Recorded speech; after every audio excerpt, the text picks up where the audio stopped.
O homem que idealizou Maringá Histórica, já tem Londrina Histórica, Curitiba Histórica. Meu querido Miguel, bom dia, como você está? Bom dia, Edson, bom dia a todos os ouvintes aí da Nova Ingá. É um prazer estar aqui com vocês mais uma vez para falar sobre história, memória e o nosso passado. Ô Miguel, de onde veio? Eu já te perguntei isso, mas de onde veio essa ideia de vou criar um site, redes sociais contando a história de cidades? Na verdade, a gente teve um exemplo e um case bem sucedido aqui em Maringá, com Maringá Histórica. Surgiu de um anseio que eu encontrei uma oportunidade a partir do meu último ano da faculdade de Turismo e Hotelaria, quando nós tivemos uma disciplina chamada Patrimônio Cultural, que foi lecionada pelo historiador João Laércio Lopes Leal. E aquilo me despertou interesse pela história de Maringá. E ao vasculhar, naquele momento, 2007 mais ou menos, a gente tinha poucas informações sobre a história da nossa cidade disponíveis na internet. Então, aquilo veio como uma oportunidade num primeiro momento, que surgiu como um blog, e depois isso foi se transformando numa plataforma. Hoje é um museu virtual, e como você já antecipou, esse modelo de negócios a gente identificou como uma grande oportunidade e a gente levou já para outras cidades. Curitiba, Londrina, Ponta Grossa. Vamos iniciar agora até novembro o Cascavel Histórica e o Paraná Histórica. A gente lançou o primeiro vídeo nesta semana, que daí é a grande rede de histórias do estado do Paraná. Agora, para ter tudo isso, você tem que ter uma equipe grande, porque a história tem que ser pesquisada. Buscar pessoas que contem o que aconteceu, trazer fatos. Até no site maringahistórica.com.br tem lá, preserve sua história. Então vocês têm que ir na fonte. E aí? Bom, nós temos uma equipe grande que trabalha conosco. Cada cidade tem o seu pesquisador que nós contratamos, sem contar toda a parte tecnológica, que é o que a gente tem ali por trás do site. Existe uma equipe também que responde por essa estrutura tecnológica com servidores para estar à disposição do grande público de rápido acesso, que a plataforma não caia e tudo mais, né? Mas, de fato, é um desafio grande, porque a gente tem uma equipe hoje de quase 30 pessoas que trabalham conosco. São vários produtos que a gente desdobra a partir da história e da memória. O que a gente vê nos sites e nas redes sociais são aquelas publicações recorrentes, mas existem outros produtos, como livros que são produzidos sobre diversas temáticas, documentários, enfim. E a equipe é grande e o mais interessante disso tudo é que é uma equipe que é aficionada por aquilo que faz, né? Desde os especialistas na área do audiovisual, do cinema, até no campo do livro, literatura, leitura, que estão trabalhando conosco. São vários profissionais extremamente capacitados para entregar o melhor conteúdo ao público. Estava vendo aqui, ó, publicações por década, 1860. Aí 1920, 30, 40, 50 até 2029. Porque a gente já faz uma projeção de futuro de planejamentos que estão acontecendo na cidade, né? Entregando conteúdos, claro, do nosso passado, do nosso presente e também de projeções futuras.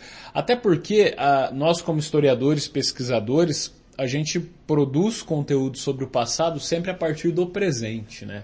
A gente se esquece disso. O nosso olhar para o passado é sempre a partir do presente. O olhar para o futuro também é sempre a partir do presente. A gente costuma brincar que o passado é aquilo que a gente não alcança e o futuro é aquilo que a gente sempre tenta chegar próximo, né? Mas a gente está sempre no presente. Então é um desafio bastante grande produzir esses conteúdos e outra, de maneira diária, né? Então todo dia a gente traz uma informação diferente sobre o nosso passado. Por exemplo, ontem a gente teve uma publicação sobre o Lucas, que foi um grande cartunista da cidade de Maringá. Eu se divirto. Esse era um dos lemas do grande Lucas, né? E embora seja uma história muito próxima do momento que a gente vive hoje, 20, 30 anos, as pessoas se lembram como se fosse ontem, né? Teve um dos cartoons do Lucas, que é o que a gente divulgou, que foi pauta utilizada para a elaboração da redação de um dos vestibulares da UEM, né? E aquilo que acabou projetando o Lucas e tal como grande cartunista e tudo mais.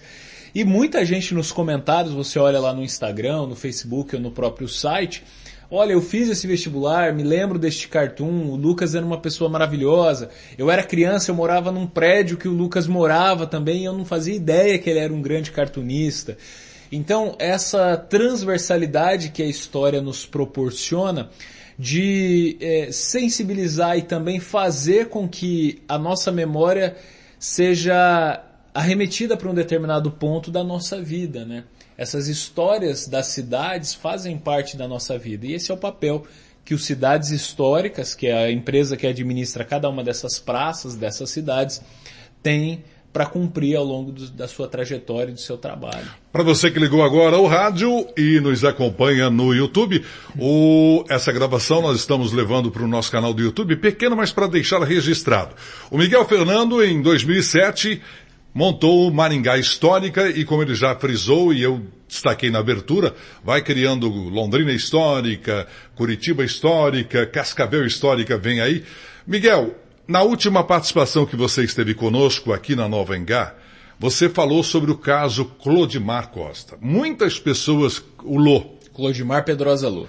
Muitas pessoas após a sua... Puxa, ele podia ter contado mais sobre o fato. Muitas pessoas sabem pelo cemitério, porque no dia de finados até hoje um dos túmulos mais visitados, e você fez toda uma pesquisa, me parece que um documentário foi lançado sobre esse caso, e você foi a fundo para descobrir o que aconteceu naquele caso. Eu gostaria que você relembrasse para muitas pessoas que nos acompanham, nós temos uma grande audiência com pessoas acima de 35, 40 anos, em toda a região metropolitana de Maringá. Nós vamos até Paranavaí, vamos até Campo Mourão, Centenário do Sul, Jaguatã, Colorado, ou seja, a região metropolitana de Maringá nos acompanha, Nova Esperança, e o caso desperta até hoje muita curiosidade.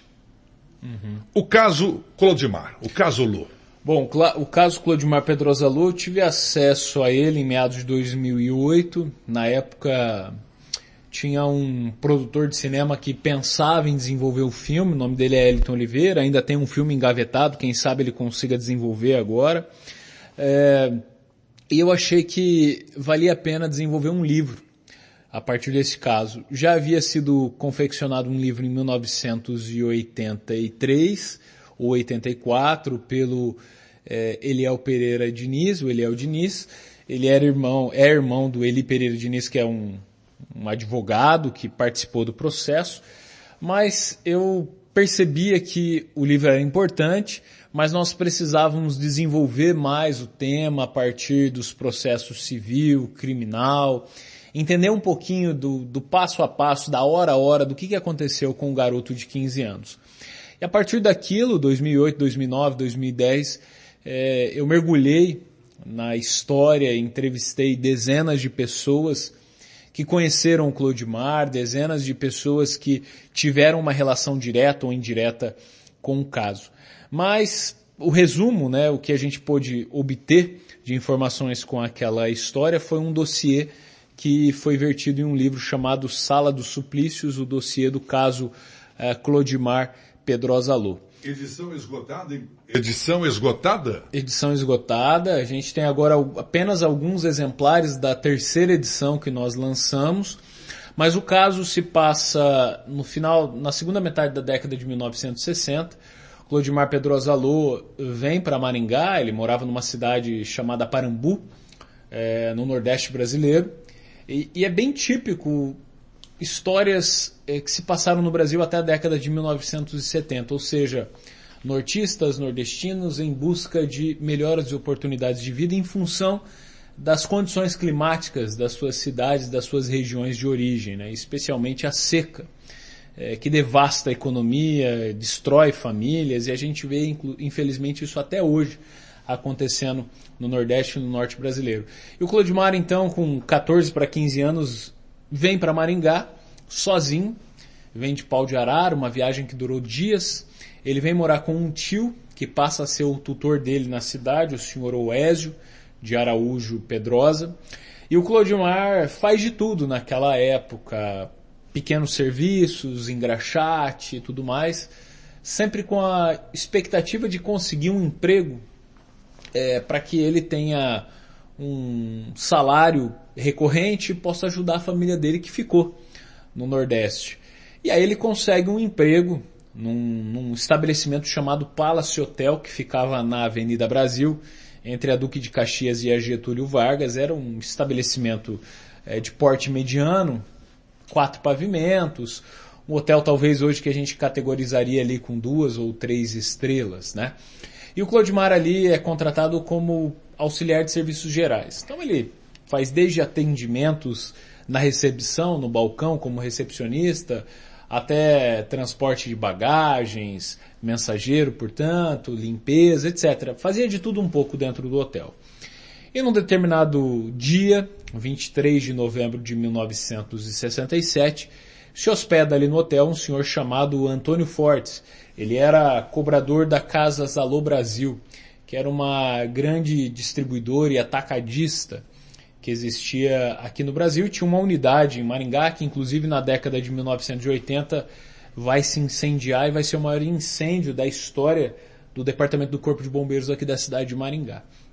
O Antônio Fortes então se hospeda, sobe até o seu quarto, desce para tomar um cafezinho num estabelecimento que ficava ao lado do hotel. Tudo isso que eu estou trazendo é a partir de depoimentos que foram registrados nos processos que se deram do caso e que serviram de base para a confecção do livro que nós já falamos. E quando o Antônio Fortes volta para o seu quarto, ele supostamente dá falta de um dinheiro, que era resultado das cobranças que ele fazia para a Alô Brasil.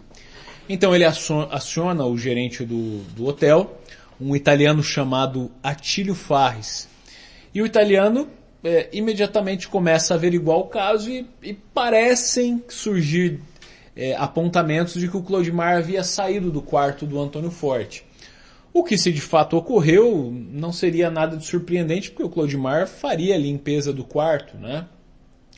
E aí o Clodimar é chamado, ele nega na sala do gerente, perante o gerente, o Atílio Farris, o Antônio Fortes, enfim. E aí, negando o caso, negando aquela acusação, a polícia é acionada. Nós ainda não vivíamos no auge da ditadura militar, que vai vir com a implantação do Ato Institucional número 5 em 1968, mas em 67, sobretudo no interior do país, era bastante temeroso situações que envolvessem a polícia, sobretudo civil. Por quê? Porque era uma polícia que não tinha naquele período um preparo adequado, uma capacitação, e muitos depoimentos indicam que na época eram praticamente jagunços fardados, eram soldados que vinham ainda da época do governo de Moisés Lupion, portanto absolutamente sem nenhum preparo. E outros habitantes da época, inclusive pessoas mais velhas, vão se lembrar, sobretudo aqui na região de Maringá, em Maringá em específico, que aonde passavam os jipes da Polícia Civil, as pessoas não ficavam na rua, tinham medo de serem levadas, inclusive por não estarem fazendo nada, mas apenas por estarem na rua. Naquela época existia a tal da lei da vadiagem, depois de um determinado horário você não podia ficar na rua e tudo mais. E muitos dos que eram levados pelo jipe, em Maringá tinha um prefixo em específico, o jipe 28, e era comum não voltar. Essas pessoas desapareciam, né? E com o caso Clodimar não foi diferente. Os soldados Manuel Gerson Maia e Beneval Merêncio Bezerra, parece que havia um terceiro soldado, ele não é citado, seu nome não aparece nos processos, levaram então o Clodimar até a delegacia. A delegacia ficava na Avenida Paraná, esquina com a atual Avenida Guaíra, hoje é o Departamento do Corpo de Bombeiros, né? E ali, nas pesquisas, eu descobri que havia um departamento institucionalizado para a tortura. Era uma sala chamada Sala do Suplício, que inclusive é o título do meu livro, né? O Clodimar é torturado por algumas horas. Todos os tipos de práticas de sevícia são feitas contra o garoto de 15 anos, então. Pimentinha, que era uma prática comum, onde se colocava fios desencapados conectados a uma bateria, geralmente na fonte, agulhas nos órgãos genitais, embaixo das unhas, alicates, porretes, socos muita pancadaria, pau de arara, que amarrava ele com a cabeça virada para baixo, afogamento, enfim, tudo que você possa imaginar. E não é à toa que o garoto, depois de horas, tem um desmaio que ele não volta. Aparentemente ele desmaiou por diversos momentos, e nesse último desmaio ele não volta. Os soldados então talvez perceberam o que haviam feito e resolvem levar o garoto para um hospital, mas não levam para um hospital em Maringá, mas sim um hospital em Mandaguari, possivelmente para dar tempo deles fugirem na sequência, né? O médico que recebe o Clodimar em Mandaguari já era um médico experiente e sabia que aquilo não era fruto de uma prática lícita, né? Os soldados alegam que o Clodimar havia tentado fugir quando eles estavam levando para a delegacia, saltando do jipe, e por isso ele estava machucado daquela forma. E o médico percebe que não é um machucado de um acidente, né, de carro, enfim, saltando do veículo em movimento e tudo mais. Os soldados então fogem, e o médico, percebendo aquilo, tenta reanimar o Clodimar, ele não volta, falece. Imediatamente ele comunica o departamento da polícia aqui em Maringá, na época era a 13ª subdivisão da Polícia Civil, hoje é a 9ª, né, mas na época era a 13ª, mas mais do que isso, ele já comunica à imprensa, porque ele imagina que os policiais vão acobertar os colegas, os soldados, né? Então no dia seguinte, 24 de novembro de 1967, a imprensa já começa a buscar por informações. E a imprensa tem um papel decisivo, porque ela não vai buscar informações só sobre o Clodimar, vai tentar entender se havia casos semelhantes. E ela vai entender que há casos semelhantes. Tem uma série de depoimentos que indicam corpos de pessoas que são enterradas como indigentes no cemitério de Maringá, a partir de transportes feitos de maneira suspeita durante a madrugada da delegacia até o cemitério. Isso acontece durante vários períodos da década de 1960. E a imprensa vai estimulando e sensibilizando para que pessoas que sofreram tortura também denunciassem. E aí começa a chover denúncias que os jornalistas da época, repórteres da época, vão divulgando. Pessoas mais velhas que foram torturadas só por estarem alcoolizadas nas ruas, corpos que foram encontrados em carreadores de plantações de café pela região, enfim, e aí começam a se descobrir de quem que é o corpo de fulano de tal enterrado na cova tal, que não se tem informações e tal, até que surge um senhor que vai dar um depoimento bastante contundente, importante, de que ele era servente de pedreiro e ele auxiliou nas obras de reforma e de ampliação da delegacia no final da década de 1950. E quando ele cavava para fazer as valas para subir as paredes e os muros, descobriram ossadas humanas ali no próprio pátio da delegacia. Isso então precede a ditadura militar de 64 e indica a possibilidade de ser uma prática recorrente o assassinato de pessoas na cidade de Maringá. E veja, muitas dessas pessoas, como eu destaquei, não tinham relações políticas, eram pessoas comuns, pessoas simples, que provavelmente nem eram de esquerda, eram apenas pessoas comuns que de alguma forma os soldados se sentiam empoderados, não só para julgar, como condenar e condenar à morte essas pessoas, né? Mas aí, voltando ao caso Clodimar, o corpo do Clodimar, então, é feito uma necrópsia aqui, o laudo do exame dele indica uma morte que foi ocasionada a partir de um conjunto de severas torturas, e sugere, então, para levar o corpo dele até Curitiba, iria até o gabinete do governador da época, o Paulo Pimentel, mas o Paulo Pimentel não estava em Curitiba naquele momento. Quem recebe e vê o corpo, a situação do corpo de Clodimar, é o então secretário de Segurança Pública, Sidney Munhoz Mello, e aquilo causa um certo estarrecimento no governo, porque mostrava como que as forças de segurança tratavam a população no interior do nosso estado. E aí o caso do Clodimar já se transforma num divisor de águas na história da segurança pública do Estado, porque a partir daquele momento Paulo Pimentel destitui uma série de comandantes das polícias espalhadas pelo Estado do Paraná. Havia uma confusão ainda entre polícia militar e polícia civil, mas enfim, ele destitui uma série de comandantes, entre eles o Haroldo Cordeiro, que era o comandante aqui na cidade de Maringá, e vários outros, e vai promover um programa de capacitação para tentar, se não neutralizar, reduzir um pouco daquele abuso que se era feito pelas forças de autoridade pública de segurança aqui no nosso estado. O Clodimar não foi o último, mas foi um fato determinante. A partir daquele momento, uma grande procissão leva o corpo do Clodimar, que foi velado na casa do tio dele, que ficava ali na Zona 7, na rua Oswaldo Cruz. O corpo dele passa pela delegacia, passa pelo hotel e vai até o cemitério. Milhares de pessoas acompanham aquela espécie de homilia e procissão. Muita gente já vai começar a interpretar o Clodimar como uma espécie de santo não reconhecido pela igreja. Já nos anos seguintes, o túmulo dele passa a ser o mais visitado do cemitério, por conta de toda a comoção que se dá. Quer dizer, ele é enxergado como um garoto de 15 anos que é torturado até a morte, que sofre até a morte. As pessoas começam a estabelecer, de certa forma, um paralelo com Cristo, né? E começam ali a criar essa mistificação em torno do corpo dele.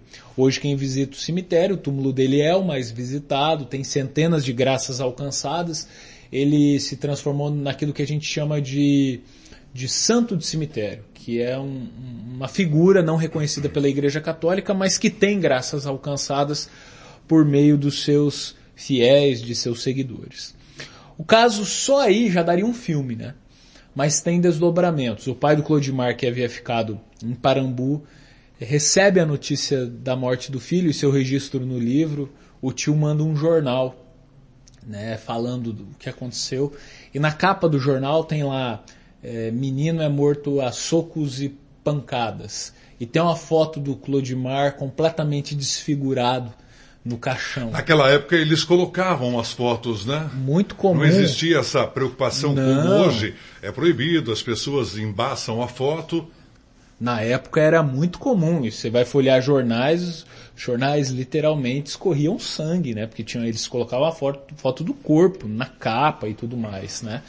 E você imagina um pai sem muita base, sem muito preparo, sem condições financeiras, recebe uma notícia e vê a foto. A foto do filho morto, desfigurado. Então a gente precisa também entender como é que aquilo impactou, não só o pai, mas a família como um todo. Então o pai vem para Maringá em busca de informações, mas já com a perspectiva de vingança, né? Ele queria se vingar dos soldados que assassinaram o filho. E, de imediato, o governo do estado do Paraná promove uma operação cinematográfica que é coordenada pelo capitão Gastão Richter para encontrar os soldados fugitivos. Porque eles fogem, né, de imediato. Até porque seriam linchados, presos, etc.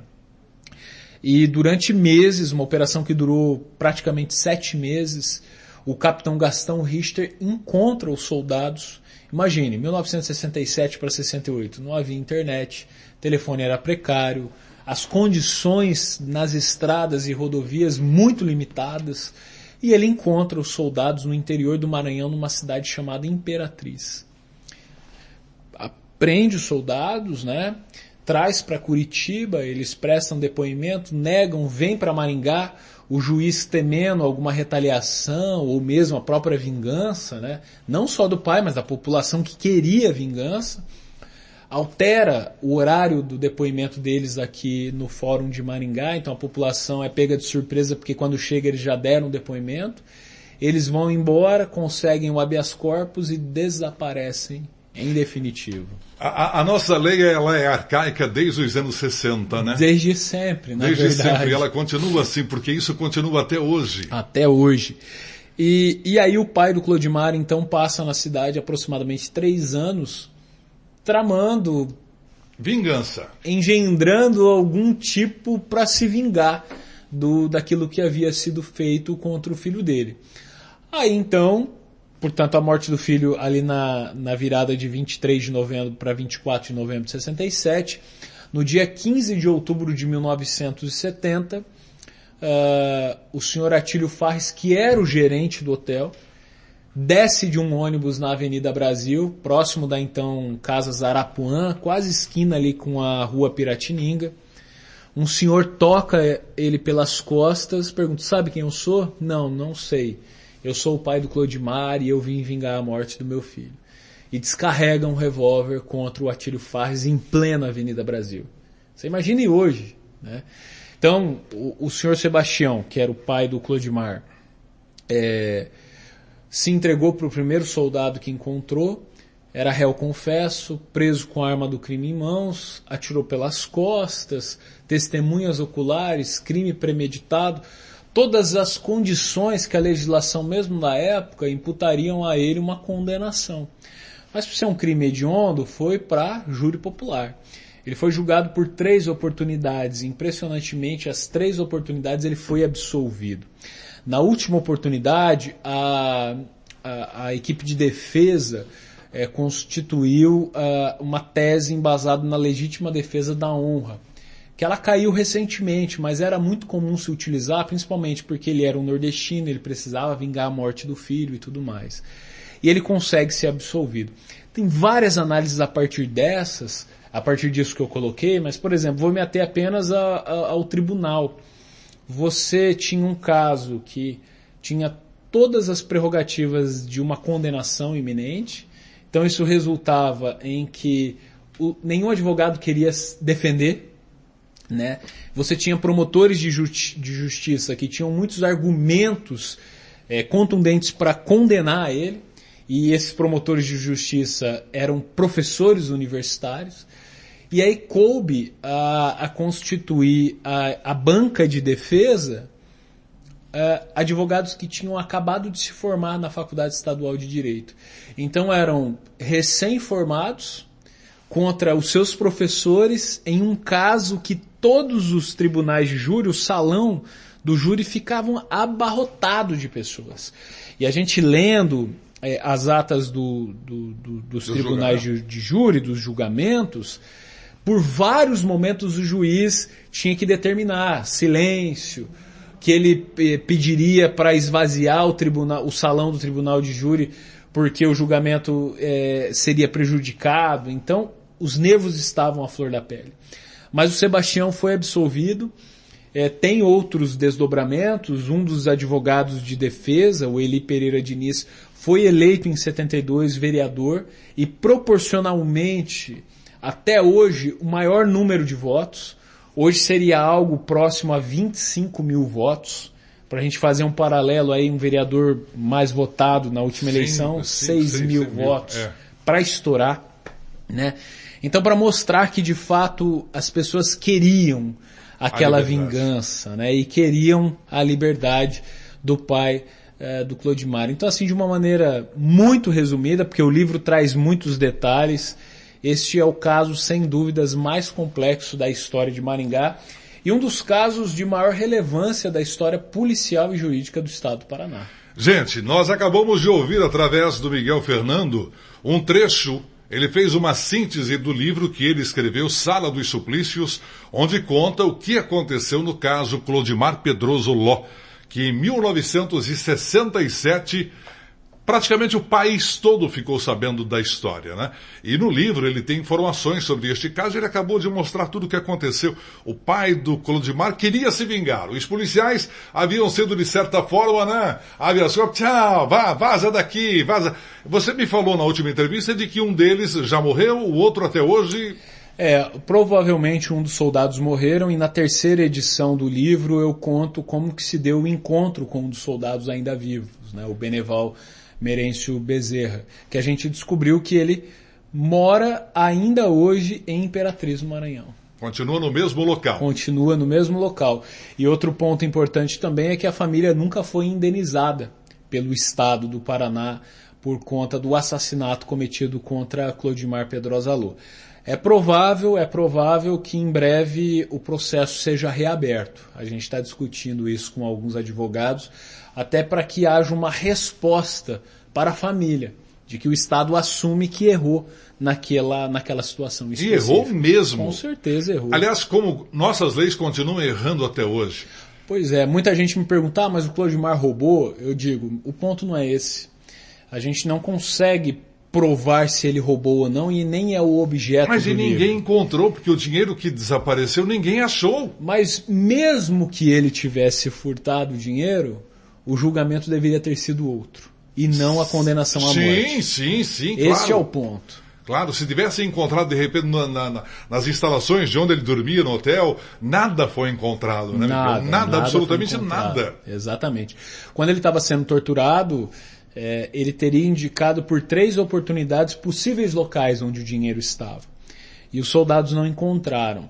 A possível conclusão que a gente chega é que aquilo foi uma forma para ele respirar entre a tortura que ele sofria. Não, porque torturado você confessa até o que não fez. Exatamente. Miguel, quero te agradecer mais uma vez por ter vindo até aqui, ter contado esse caso que deixou muitos dos nossos ouvintes sedentos de informações como essas que você acabou de nos trazer. Eu repito, o túmulo do Clodimar é um dos mais visitados. Tantos anos se passaram, de 1967 até hoje.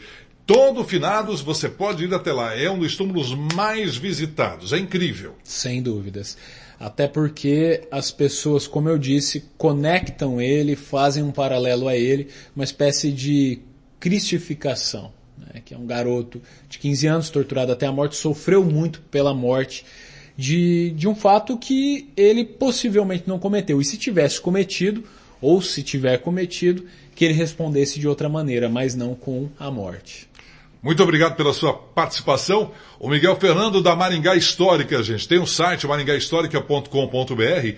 Eles fazem um trabalho maravilhoso. Eu algumas vezes já fui até lá buscar informações, porque eles trazem detalhes. Essa equipe vai atrás da informação, entrevista as pessoas. E eles fazem também um trabalho muito legal de que buscar os pioneiros que contam histórias de Maringá. Isso eu fico, todas as vezes que eu vejo, eu vou lá assistir, porque é incrível. Igual uma das últimas foi a do futebol profissional em Maringá. Isso, um documentário. Vocês fizeram um documentário maravilhoso. Parabéns por isso. Legal, obrigado, Edson. Um documentário chamado Paixão Esquecida, que nós fizemos um resgate sobre a história do futebol profissional na cidade, que tiveram tantos momentos de alegria como ainda tem hoje, e a gente quis mostrar um pouquinho da onde veio essa paixão que os maringaenses têm pelo futebol. Muita gente comenta, mas o maringaense não torce para o time da cidade. Não, peraí, então assiste um pouquinho o documentário e a gente vai entender que, na verdade, torce muito. Miguel Fernando, muito obrigado pela sua participação. Obrigado, Edson. Obrigado a todos os ouvintes aqui da Nova Ingá.